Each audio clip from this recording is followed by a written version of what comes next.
All right, so what I did, I took my my earth or ground, and I moved it from the negative over to the positive. I got, we're going to go into the upper hole right here for the MIG. I did mount the spool, and I just barely started the cable through.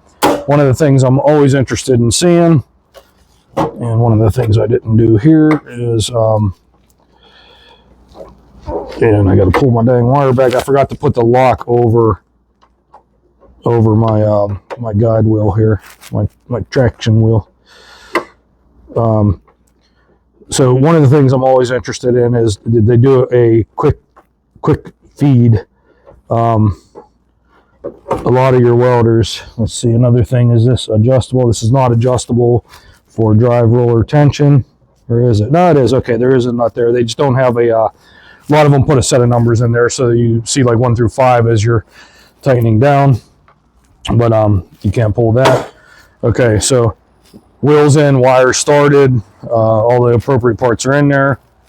All right, so we got this. So what I was starting to say there, whenever you're going to feed a wire and you're not arcing, some welders, you'll pull the trigger and they'll begin at the normal wire feed speed for a weld. They realize there is no arc, there's no welding happening, and it'll just go into the highest possible speed of feed to run your flux core wire out to your torch. Now, the other kind of cool thing about this, some of the welders, where you attach your MIG torch and where you attach for stick welding, you need to have the same port. So they basically Siamese ports on this. And what that means is that you don't have to cut and pull your flux core wire back out of here and remove this to go into stick welding. I could leave this attached and the stick welder clamp attached all at the same time. But that also is your trigger for your MIG. Where's the little inset right there? Okay. I'll thread that on a little bit. Make sure it's fully seated. It is. Okay, and let's see, the notch is vertical, so we need to turn that way and lock her in. All right, give her a good nice twist. Okay, make sure that we are on MIG 1.0, which we are.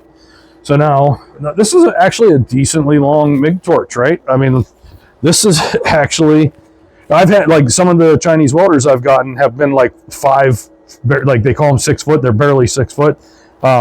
This is easily, I would say, 8 foot. Yeah. So what I'm going to do is hold the button. Listen. There it goes. You see that high speed feed? Now, usually they get stuck when they hit the contact tip out there, and I'll have to unscrew the contact tip and work it through. When you cut them, you kind of deform the end of the wire a little bit.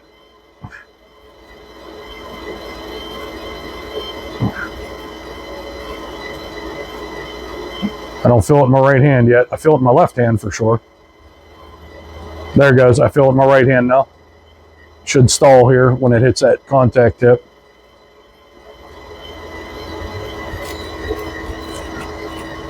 Are we just doing a burnout here?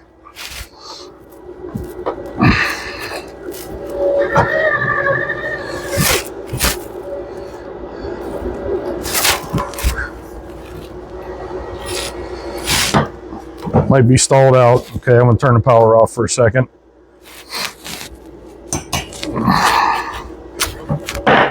Okay, MIG pliers. Take your MIG pliers and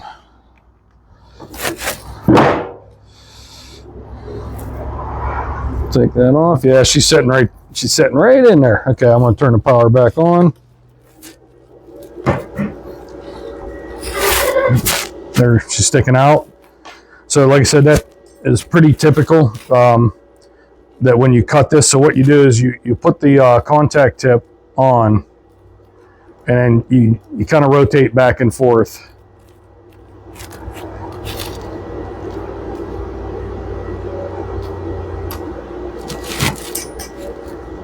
Okay, I didn't push enough out yet. It's definitely enough. All right. But yeah, usually you can play with it like this. There, and you get it through. And then once you got it through, then you're fine. You're past that jagged cut end. All right. So then you can just take and cut your flux core wire, grab any one of your shrouds if you want to use them. Again, you don't have to use them. We're not running gas. I don't know why, like the torch is set up that it could run gas, it looks like, because you have the gas porting in it.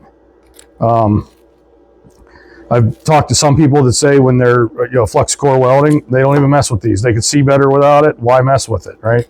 I don't know. I've always messed with it just because, like, to me, I think it's kind of what you're supposed to have when you're MIG welding. It feels right to me. All right, so where are we at here? So we're at 250, we're balls out. Probably don't need to do that.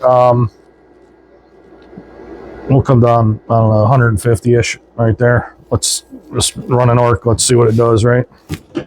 This time I'll put gloves on. It's always recommended to keep the UV from a weld off of you. It's really not good for your health. So again, I'm going to run down the gap right beside me. So these are all stick welds, and we're going to run a MIG weld right down alongside. It's all clean enough. Let's see what happens.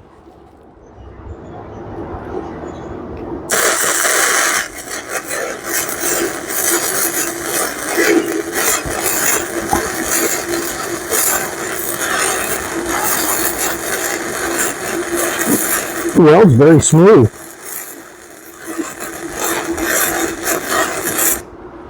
Yeah, it's very, very smooth, consistent arc. Sounds really nice.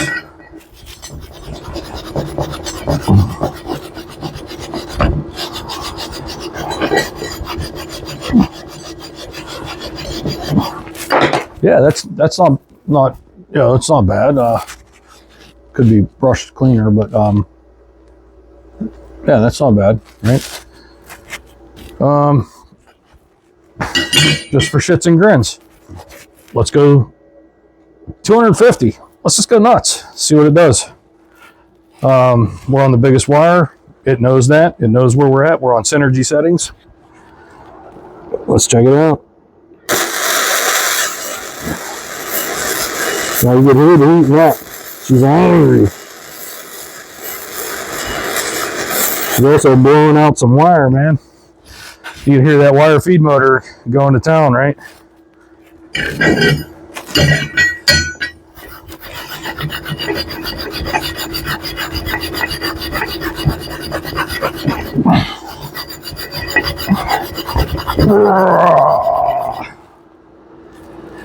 I'll bring this to you.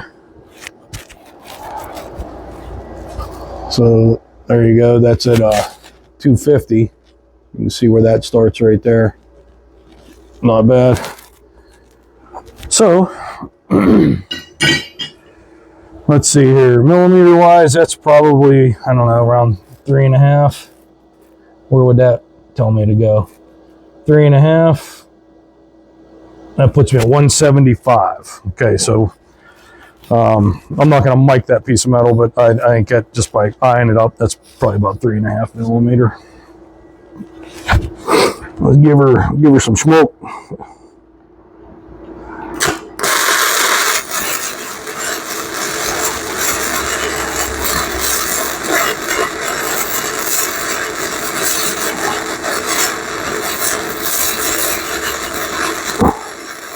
You know, it's actually one of the better flux core welders I've used. Very low spattering and slag. Very, very smooth arc. It's just doing everything it's supposed to do much better than most of these inexpensive welders can do. I'm impressed with this Andeli. They got their shit together, I'll tell you.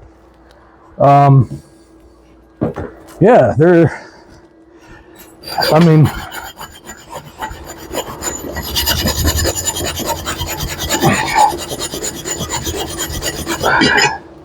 yeah, the machine is just, you're always going to get, some of the boogers around when you're flux core welding. It just always happens, right? But I don't know why, what's different in the circuitry, componentry, whatever, but some of them are just like horrible, and some of them are just so much spatter, it's crazy. And this one is actually crazy clean, you know, for, again, remember this, you could buy this today for 130 bucks and really put down some decent flux core welds. Super portable. You can weld outside. You can take it to your neighbors. You can take it to your camp. You can do all kind of things with this. Easier than you can with a gas MIG, and you're really not getting, now it's the upper, I flipped the plate around, sorry. It's the uppermost weld, but like you see the spatter around there, it's not horrible. That's where my stop point, right about in the middle of the screen there. Yeah, so we were low over here by my thumb.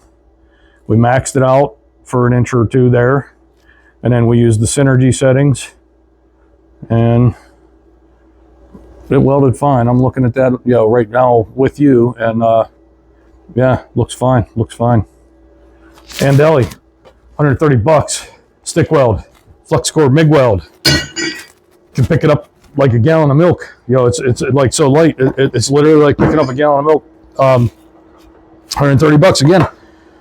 I keep looking at these Chinese welders, and I keep thinking to myself, you know, when I bought my first welder, I bought a welder out of Italy. It was a website back 25 years ago called welder.com, and I believe I paid like $300-400 bucks for it, and it was kind of poop at that time.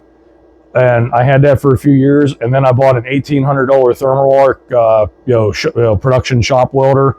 I still have that today, but you know, back then, you know, 25-30 years ago, spending, you know, $300-400 on that first welder, that was a big deal. That was a lot of money. I was, you know, a much younger man. I made a lot less money too, and spending almost $2,000 on my big thermal arc.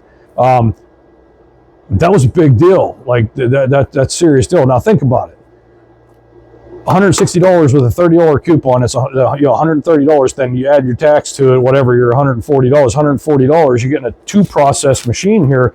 That I'm telling you right now. This thing is doing flux core MIG. This just became on my short list to go up to my camp because I don't want bottles up there. Flux core will be fine. And this thing is putting down some nice smooth flux core welds. Very little spatter. Very stable arc. Very nice. And I can stick weld with it. This just moved up on my list. I'm pretty actually impressed with Andeli. And I did look around on their Amazon store and their website. And they do make machines that are breaching $1,000. Plasmas. Much bigger, fancier pulse machines. So the company is not new into welding machines. Yeah, they make some products that have some chops to them, and this one is impressive. I'm impressed. Hey, I think it's hard with 8 or 9 of these things sitting around here from all these different companies in China. It's hard for me to say this one stands out easily, but this one stands out, guys. All right. Hey, thank you. Like and subscribe. I appreciate that. Like and subscribe. Comment. Talk to me. Tell me what you're thinking, man. You're why I do this. Trying to get subscribers, trying to get views and comments. You're part of the community. Talk to me. Tell me what you want. Tell me what I'm doing wrong. Tell me what I'm doing right. All right. Thanks.